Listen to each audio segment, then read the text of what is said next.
Hello friends, हम सब Shaikh. Welcome to my channel Wisdom Master. कैसे हैं आप सभी दोस्त? आई होप कि आप सभी बहुत अच्छे होंगे। आज हम बहुत ही इंपॉर्टेंट क्वेश्चन लाए हैं। आज के क्वेश्चन बहुत ही इंपॉर्टेंट है फ्रेंड, जो कि आपके एग्ज़ाम के लिए बहुत ही बेनिफिशियल होंगे। तो चलते हैं आज के पहले क्वेश्चन पे। आज का हमारा पहला क्वेश्चन है, भारत का प्रथम राष्ट्रीय उद्यान कौन सा है? जिम कॉर्बेट नेशनल पार्क, जो कि उत्तराखंड में है, ये भारत का प्रथम राष्ट्रीय उद्यान है। अगला क्वेश्चन हमारा है, जिम कॉर्बेट का पूरा नाम क्या था? तो जिम कॉर्बेट का पूरा नाम हेली नेशनल पार्क है। अगला क्वेश्चन हमारा है, देश में सबसे अधिक राष्ट्रीय उद्यान कहाँ पर हैं? तो ये मध्य प्रदेश में देश के सबसे अधिक राष्ट्रीय उद्यान है। अगला क्वेश्चन हमारा है, भारत का सबसे बड़ा राष्ट्रीय उद्यान कौन सा है? तो ये हेमिस नेशनल पार्क, जो कि जम्मू कश्मीर के लेह जनपद में है, ये भारत का सबसे बड़ा राष्ट्रीय उद्यान है। अगला क्वेश्चन हमारा है, हेमिस राष्ट्रीय उद्यान कितने किलोमीटर में फैला है? तो फ्रेंड्स, ये 3568 किलोमीटर फैला हुआ है। बहुत ही इंपॉर्टेंट क्वेश्चन है आज के। अगला क्वेश्चन हमारा है, जाड़े में साइबेरियाई सारस भारत में कहाँ दिखाई पड़ते हैं? तो ये केवला देवघाना पश्चिम बिहार राजस्थान में दिखाई पड़ते हैं। अगला क्वेश्चन हमारा है, सरिस्का भारत के बाघ अभ्यारण्य की स्थापना किस वर्ष हुई? तो ये 1955 में हुई थी। नेक्स्ट क्वेश्चन हमारा है, कान्हा भारत के बाघ अभ्यारण्य की स्थापना किस वर्ष हुई? तो ये 1995 में हुई थी। अगला क्वेश्चन, कॉर्बेट भारत के बाघ अभ्यारण्य की स्थापना किस वर्ष हुई? ये 1957 में हुई थी। नेक्स्ट हमारा है, दुधवा भारत के बाघ अभ्यारण्य की स्थापना किस वर्ष हुई? तो ये 1958 में हुई। फ्रेंड, आज के क्वेश्चन बहुत ही इंपॉर्टेंट हैं, आप लोग प्लीज़ नोट कर लीजिएगा। अगला क्वेश्चन हमारा है, बांधवगढ़ भारत के बाघ अभ्यारण्य की स्थापना किस वर्ष हुई? तो ये 1968 में हुई थी। अगला क्वेश्चन हमारा है, रणथंभौर भारत के बाघ अभ्यारण्य की स्थापना किस वर्ष हुई? तो ये 1973 में हुई थी। अगला क्वेश्चन हमारा है, बांदीपुर भारत के बाघ अभ्यारण्य की स्थापना किस वर्ष हुई? तो ये 1973 में हुई। अगला क्वेश्चन हमारा है, मानस भारत के बाघ अभ्यारण्य की स्थापना किस वर्ष हुई? तो ये 1973 में हुई। अगला क्वेश्चन हमारा है, मेलघाट भारत के बाघ अभ्यारण्य की स्थापना किस वर्ष हुई? ये भी 1973 में हुई। अगला क्वेश्चन हमारा है, पलामू भारत के बाघ अभ्यारण्य की स्थापना किस वर्ष हुई? तो ये भी 1973 में ही हुई थी। अगला क्वेश्चन है, सिमलीपाल भारत के बाघ अभ्यारण्य की स्थापना किस वर्ष हुई?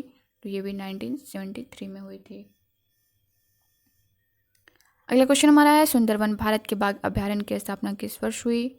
तो ये भी 1973 में हुई। अगला क्वेश्चन हमारा है, पेरियार भारत के बाघ अभ्यारण्य की स्थापना किस वर्ष हुई?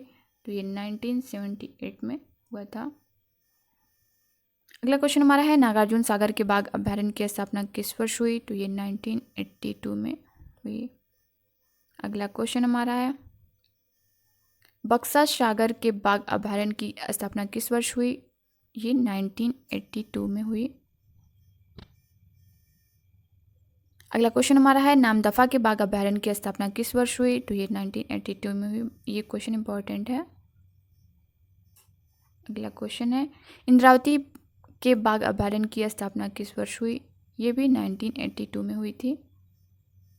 अगला क्वेश्चन हमारा है, बेतला के बाघ अभ्यारण्य की स्थापना किस वर्ष हुई? तो ये 1986 में हुई थी। अगला क्वेश्चन हमारा है, मुंडनथूरिया कालकट के बाघ अभ्यारण्य की स्थापना किस वर्ष हुई? तो ये 1988 में हुई थी।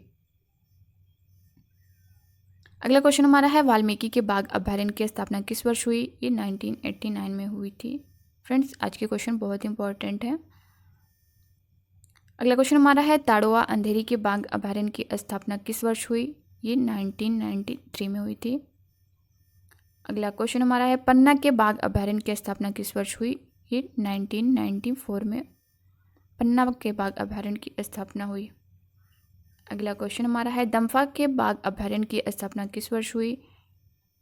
इसकी स्थापना 1994 में हुई थी। अगला क्वेश्चन हमारा है भद्रा के बाघ अभयारण्य की स्थापना किस वर्ष हुई? ये 1998 में हुई थी। अगला क्वेश्चन हमारा है पेंच के बाघ अभयारण्य की स्थापना किस वर्ष हुई? पेंच के बाघ अभयारण्य की स्थापना 1998 में हुई थी। अगला क्वेश्चन हमारा है पखुई नोमेरी के बाघ अभयारण्य की स्थापना किस वर्ष हुई? ये 1999 में हुई थी। अगला क्वेश्चन हमारा है सतपुड़ा पचमढ़ी के बाघ अभयारण्य की स्थापना किस वर्ष हुई? 1999 में हुई थी। नेक्स्ट क्वेश्चन हमारा है राता पानी के बाघ अभयारण्य की स्थापना किस वर्ष हुई? तो ये 2010 में हुई थी फ्रेंड्स। अगला क्वेश्चन हमारा है पीलीभीत के बाघ अभयारण्य की स्थापना किस वर्ष हुई? 2010 में हुई थी। अगला क्वेश्चन हमारा है सूताबेदा के बाघ अभयारण्य की स्थापना किस वर्ष हुई? तो ये 2010 में हुई थी। अगला क्वेश्चन हमारा है पृथ्वी के उत्तरी गोलार्ध में कितने प्रतिशत जल है? तो फ्रेंड्स पृथ्वी के उत्तरी गोलार्ध में 61% जल है। इंपॉर्टेंट क्वेश्चन है। अगला क्वेश्चन हमारा है पृथ्वी पर अधिकतम ऊंचाई वाली जगह कौन सी है? माउंट एवरेस्ट पृथ्वी पर अधिकतम ऊंचाई वाली जगह है। अगला क्वेश्चन हमारा है ज्वालामुखी क्या है? तो फ्रेंड्स हम लोग जान लेते हैं ज्वालामुखी क्या है। जब पृथ्वी का पिघला हुआ पदार्थ लावा, राख, जलवाष्प, ठोस पदार्थ तथा अन्य गैसें किसी छिद्र या दरार से बाहर निकलती हैं तो उसे हम ज्वालामुखी कहते हैं। अगला क्वेश्चन हमारा है प्रकृति का सुरखा वाल्व किसे कहा जाता है? तो ज्वालामुखी को ही प्रकृति का सुरखा वाल्व कहा जाता है। अगला क्वेश्चन है ज्वालामुखी में जलवाष्प की मात्रा कितनी होती है? तो ये 80 से 90% जलवाष्प की मात्रा होती है। अगला क्वेश्चन हमारा है ज्वालामुखी में जलवाष्प के अलावा कौन सी गैस होती है? तो ज्वालामुखी में जलवाष्प के अलावा कार्बन डाइऑक्साइड, हाइड्रोजन और नाइट्रोजन गैस होती हैं। अगला क्वेश्चन हमारा है धरती के नीचे ज्वालामुखी के तरल पदार्थ को क्या कहते हैं? मैग्मा कहते हैं। इंपॉर्टेंट क्वेश्चन है। अगला क्वेश्चन हमारा है धरती के ऊपर आने के बाद ज्वालामुखी तरल पदार्थ को क्या कहते हैं? इसे लावा कहते हैं। अगला क्वेश्चन हमारा है सिंडर किसे कहते हैं? तो फ्रेंड्स हवा में उड़ा हुआ लावा जब ठंडा होकर छोटे टुकड़ों में बदल जाता है तो उसे हम सिंडर कहते हैं। अगला क्वेश्चन हमारा है ज्वालामुखी कितने प्रकार के होते हैं? तो फ्रेंड्स देख लेते हैं। उद्गार अवधि के अनुसार ज्वालामुखी 3 प्रकार के होते हैं। सक्रिय ज्वालामुखी, प्रक्षुब्ध ज्वालामुखी, मृत या शांत ज्वालामुखी। अगला क्वेश्चन हमारा है सक्रिय ज्वालामुखी का अर्थ क्या है? फ्रेंड्स इसके उत्तर को जान लेते हैं। ऐसे ज्वालामुखी जिनके मुख से हमेशा धूल, धुआं, वाष्प, गैस, राख, लावा इत्यादि पदार्थ बाहर निकलते रहते हैं, इसे सक्रिय ज्वालामुखी कहते हैं। अगला क्वेश्चन हमारा है सक्रिय ज्वालामुखी बायरन द्वीप किस जगह है? तो ये अंडमान निकोबार पर है। अगला क्वेश्चन हमारा है प्रक्षुब्ध ज्वालामुखी किसे कहते हैं? ऐसे ज्वालामुखी जिसमें लंबे समय से उद्गार नहीं हुआ है लेकिन कभी भी ये सक्रिय हो सकता है, इसे ही प्रक्षुब्ध ज्वालामुखी कहते हैं। अगला क्वेश्चन है मृत या शांत ज्वालामुखी किसे कहते हैं? जो फ्रेंड्स जान लेते हैं। ऐसे ज्वालामुखी जिसमें ऐतिहासिक काल में कोई उद्गार नहीं हुआ है और न ही दोबारा सक्रिय होने की संभावना नजर आती है, इसे ही मृत या शांत ज्वालामुखी के नाम से जाना जाता है। तो फ्रेंड्स ये थे आज के बहुत ही इंपॉर्टेंट क्वेश्चन। आई होप कि आप सभी को समझ आए होंगे। अगर फ्रेंड्स आप लोग नोट्स बना लीजिए जो कि सीरियल वाइज अगर आप लिखते रहे तो आपको याद करने या पढ़ने में कोई प्रॉब्लम नहीं होगी। आई होप आप लोग समझ सकते हैं इस बात को। तो फ्रेंड्स आप नेक्स्ट वीडियो में मिलेंगे और भी अच्छे क्वेश्चन के साथ। और फ्रेंड अगर प्लीज़ आप नए हों तो चैनल को सब्सक्राइब कर लें, और अगर कोई मिस्टेक हो वीडियो में या बोलने में तो प्लीज़ माइंड ना करिएगा, छोटी छोटी मिस्टेक होती रहती हैं। तो फ्रेंड्स मिलते हैं नेक्स्ट वीडियो में, तब तक के लिए बाय बाय, टेक केयर।